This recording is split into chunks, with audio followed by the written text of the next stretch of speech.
that Eastside Johnny Big Redemption like. Know what I'm talking about? Hold up. Hello,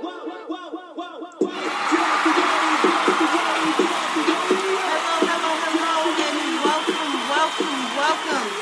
Thank you for joining us for our very first broadcasting of Figure It the Fuck Out, brought to you by Charlie and Chaka.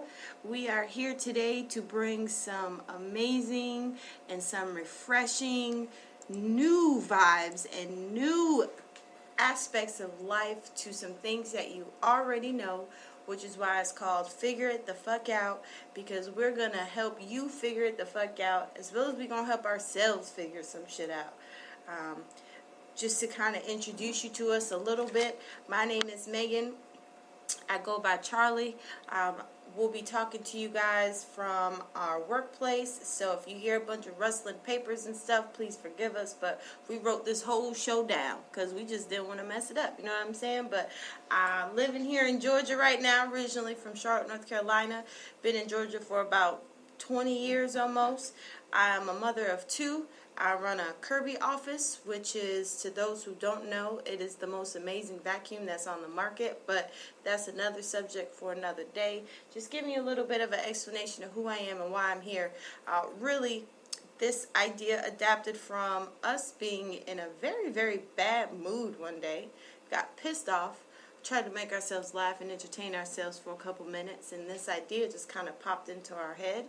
And what do you know? It turned out to be something that people were responding to, and so we wanted to act on it. We didn't want to waste the opportunity. So again, thank you for listening to us. I'm going to give Chaka here a chance to introduce herself too. How y'all doing? My name is Mila. I go by Chaka. I am here in Georgia. Been here about 12, 13 years. I'm originally from Chicago. I have 4 children. I'm a single mother. I'm self-employed. And as Charlie stated, this idea came from a day of festivity. That is my word. I made it up. Thank you very much. Absolutely. We were pissed at what was going on in our day, and it was actually unnecessary stress that was thrown onto us, and it was too much. We were overwhelmed. And like we tend to do on a regular basis, we try to find ways to make ourselves laugh. And this project started out as a joke, and it became something we actually decided to put our whole heart and soul and love into. We have experienced things in life. We are still experiencing things in life, as we are very sure that you all are as well. We are going through the motions as we lay these podcasts down for you, as we talk to you, as we try to help you. We are also helping ourselves. We are walking the same walk that you all are walking. So we hope that our words and our support and our love and our care for what we do and for others pours out into you and helps you along your walk in this life. Absolutely. You know, a lot of times you hear from the voices of people that already got everything good going on for them. You know, and sometimes when we hear them complain or when we hear them talk about things that they don't like or that they're going through, we pretty much bypass it or dismiss it because they've got resources and access and people and communities and all these other things that can lift them up or put them in the right place, or the resources or the money to take care of a problem. And everybody ain't got it like that, you know, and we're working our butts off right now to definitely accomplish some personal goals on the business side. But mentally, you know, sometimes you don't always have the structure, the strength, the support to get through situations. So, again, we wanted to take some time out to focus on things that we felt were pertinent to our progress, that we are currently using to reach our idea of success.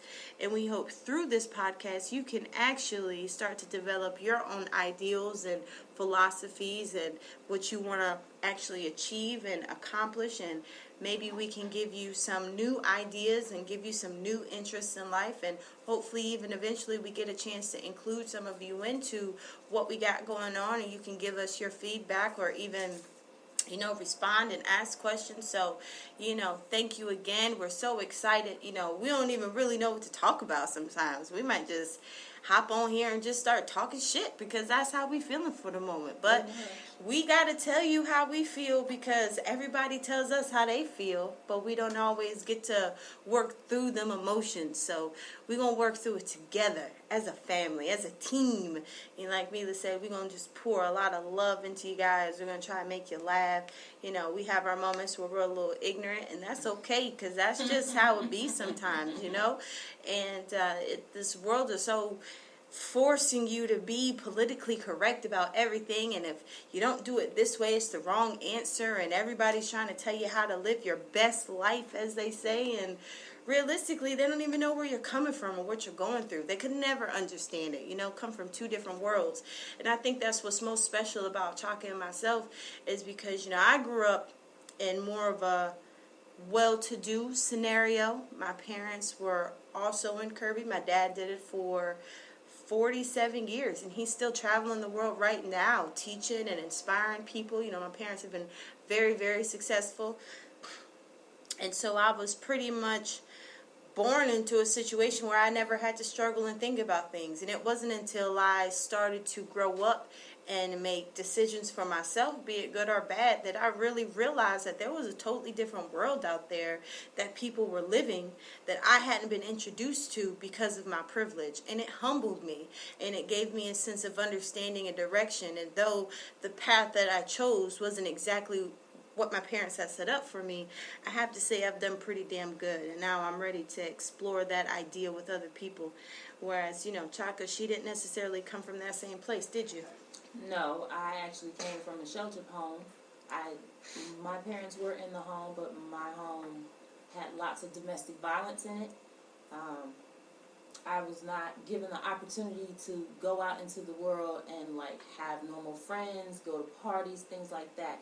My job was to stay in the house, go to school, stay in the house, watch my sister, and do chores.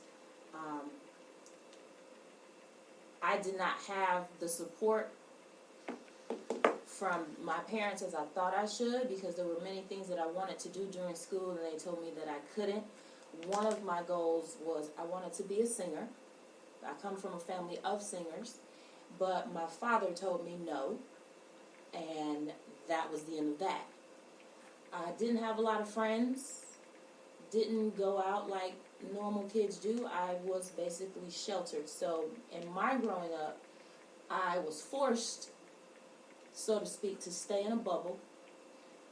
The things that were taught to me when I got older, I found out that some of them were just selfish things, selfish teachings, and a little bit of ignorance on my parents' part because they were young when they had me. They were still teenagers. They didn't finish school. They didn't get any degrees. And it was very difficult for them to raise me. It was very difficult for them to do a lot of things for me. But I didn't have the support and the care that I needed. I didn't have that push to go and live your dreams, go accomplish your goals. It was, you're going to do this when you grow up, or you're going to do this, or you're going to do this, and that's just how it was. So with me growing up, learning how to be an adult on my own, it was difficult. I found my own paths to have fun. I found my own ways to experience things that I liked. I didn't end up in some of the best situations, but I made it through, and now that I have children, once I had my first child, I decided that I was not going to raise my child the way that my parents raised me. Unfortunately, some of those things did spill over into my family life, but as I got older, I started to realize that me being in the bubble that I was in was not conducive to my well-being. My children are very smart, very successful, and they're still young, but they are very smart, and they have morals and values and traditions like back in the old days our parents and grandparents used to teach us.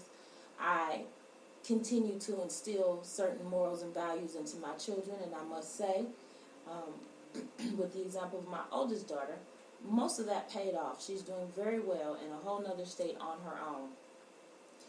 I don't feel at this age that I can continue to blame anything on my parents. Once you get a certain age, it is no longer your parents' problem of why you are the way you are in the world. It is up to you because you are more responsible. You should have learned a little more, and you should be more mature. And for some, it's hard to realize that, and it takes a while. Not everyone learns at the same pace or the same age. So doing this podcast and being friends with Megan and working together has helped me a little bit in different ways that I didn't know, to come out of my shell and to not hang on to the beliefs that were taught to me, because some of them were not good beliefs. And so we want to make sure that in talking to you and letting you in on our lives, that you get an understanding of if similar situations are happening to you in your life or have happened, there is a way to overcome all of it. Absolutely. Yeah, we're going to throw a couple different ideas at you guys. Things that aren't new. I don't really think there's a bunch of new information out there. I think it's just redeveloped information. You learn something one way and you don't catch on, but you can learn it totally different. It's the same exact message, but you hear it from a different voice, from a different attitude, from a different perspective, and you gain something from it. And that's really what we're here to do. A couple of the things that we're going to get to talk about, some of the stuff we're really excited about. And again, I just hope you guys can follow along with us, because it's nothing that you haven't heard before. It's just our rendition of it. It's just what it meant to us. It's our philosophy. And that is one of the things that I'm going to mention to you first, is philosophy. We define philosophy as the emotional and mental connection a person has to their own belief system. It's the I wills and I won'ts, or the do's and don'ts of your decision making. And throughout this process, we're going to give you some of our philosophies when it comes to how we've dealt with situations like baby daddies, business, family, friends, relationships, all those things sometimes that, we get so wrapped up and caught up in, and we don't even really know what to do or say. It just kind of knocks us off our feet. As well as we want to help you identify that philosophy. We want to help you create a new feeling, a new vibe. We want you to understand your own personal causes and effects to why things are going the way they are. Being able to understand the result and do something about it, so it can either maintain itself and get better, or it can pull itself out of that dark place that it's in, and it can definitely begin to illuminate your life. We'll even bring into play some of our worst case scenarios, some shit that, we know we made the wrong decision, but it was just what had to be done at the time, or at least that's what we thought. And, how we came through that as well. We'll also tell you guys a little bit about the HAP pill. The HAP pill is also known as the haphazard pill. And haphazard is lacking any obvious principle of organization. And I don't know about you, but I have haphazardly walked into some bullshit in my life. Mm-hmm. I kind of knew I was walking into some nonsense, but I didn't do nothing about it. Mm-hmm. And I ended up swallowing that HAP pill, and I was upset at the result and what happened at the end of it. And, realistically, it was my fault, but I wanted to place blame on other people or other things. And, it's not fair to ourselves. So it's really about taking accountability and understanding what we personally can do in our own lives, like from our own brains, to come out and win. As the song you heard in the beginning was talking about, we got to win as a community, as a race, as a culture. It's time for people to start taking back responsibility for the bullshit that they do, and finding change in ourselves so that we can eventually change the world. We got to stop looking to other people to fix our problems or give us the answers. We got to start figuring out a way to do that ourselves. We got to figure it the fuck out, as the title says. Thanks. Yes. A couple other things that we'll get a chance to get into, you guys, outside of our personal story. We got a couple great quotes. We're going to have a HAP pill